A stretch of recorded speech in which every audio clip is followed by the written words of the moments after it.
We don't have to have a life filled with things and stuff and relationships if we are the obedient, honorable, respectable servant of the people and the Lord. So keep that in mind.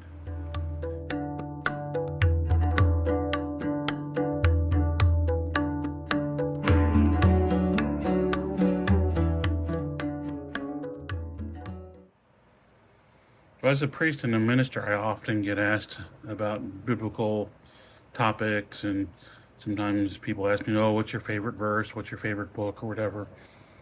And for me, probably the one that's been most pivotal for me is the book of Job. Um, just like Job, I've certainly been going through a spiritual awakening. Um, Life has become chaotic. Like Job, I've pretty much lost everything, all my friends, most of my family. Um, Still have a home. My health has not been great. And up until recently, I had a spasm condition that left me in pain every day, most of the day, excruciating pain that I could barely tolerate. Thanks to the universe, Tankashla, the divine, great creator, whatever you want to call the source. Thank you. I'm certainly glad that that's over with. Let's hope it's over with for good. But Job is an interesting story because basically um, the divine and the trickster, the deceiver, get in this conversation about Job. And Job is very wealthy, has great things, great family, great farm, reputation. He's always been a good and righteous man. And the devil says, "Oh, of course he's faithful. You give him everything. Of course he's faithful. You just take any of that stuff away and he's not going to be faithful anymore." And so God says, "Go ahead, but you can't kill him. You can do anything but kill him." And for those of us going through spiritual ascensions, we're often told that we are divinely protected, and that's what Job was, divinely protected. They could do anything to him but kill him. Doesn't mean that it wasn't going to be painful. It doesn't mean that it wasn't going to be terrible. Because it was. Because Job lost all of his family. He lost all of his riches. He lost all of his farms. He lost all of his animals. And he ended up penniless on the streets with sores all over his body. And the dogs would come lick the sores on his body. That's how bad off Job was. And Job didn't understand what was going on because he lived in a paradigm that said, if you do good, you'll be rewarded, and if you do bad, you'll be punished. And he definitely felt like he was being punished. After all, losing everything, it's kind of hard to see that that's doing something for you. But in the spiritual ascension world, that's part of the necessity. If you've asked for a new life, you have to let the old life die. And sometimes when you say, "Lord, I want to be your servant," that's an implied message of change my life. And so Job, he yelled at God, he railed at God, he cursed at God, he questioned God, he did all sorts of stuff that lots of people would say, "Oh, that's disloyal." But for some reason, Job continued to be the righteous man, says Scripture. God continued to see him as righteous, which by modern Christian standards is a little perplexing. How could this man who railed at God, had questions and doubts, how could he be righteous?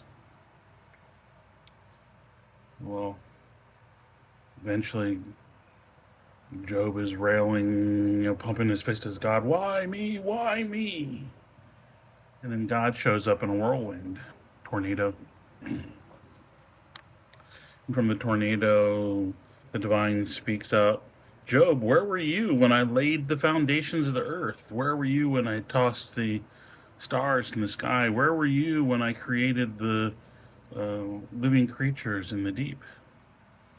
And all of that goes on for like 5 pages in the Bible, where God is saying, where were you? Who gives you the right? And then finally, at the end of getting railed at by God, Job sort of hangs his head and says, well, then I will be content that I am but dust and that you are my God.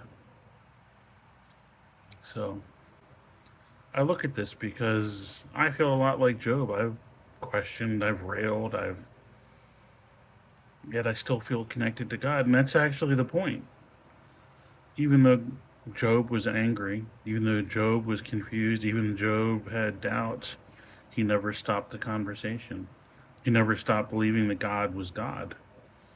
He continued to believe, even despite his suffering. And that's sort of the point. If we can be immersed in suffering and still have enough faith to believe that God is God, the divine is divine, and we don't take him off his throne, well, that's the righteous man. And the scholars, the scriptural scholars, biblical scholars say that the current ending to Job was added on maybe 800 years after the story was first told, and it's called the Restoration. And apparently, linguistically, it's all a little bit different. It was clearly written by somebody else in a different place and time.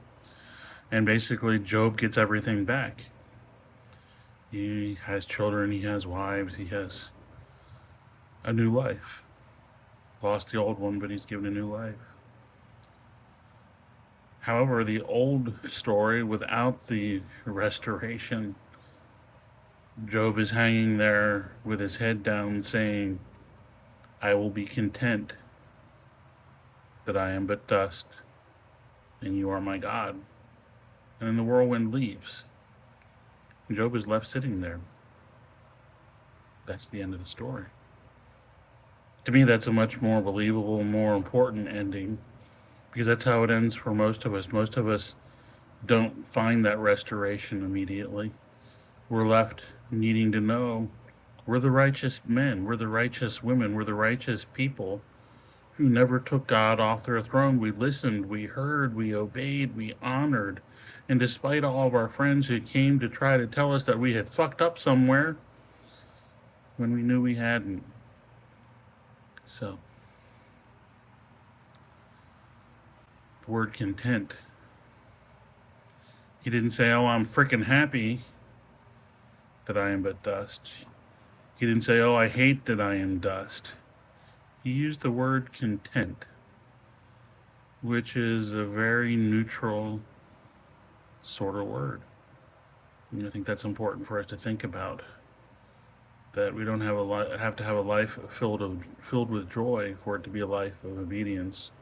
We don't have to have a life filled with things and stuff and relationships if we are the obedient, honorable, respectable servant of the people and the Lord. So keep that in mind. And next time you hear somebody railing at God, or you feel like you're railing at God, remember, the conversation is continued. The divine has not been taken off his throne, and that you will learn to be content. That's the story.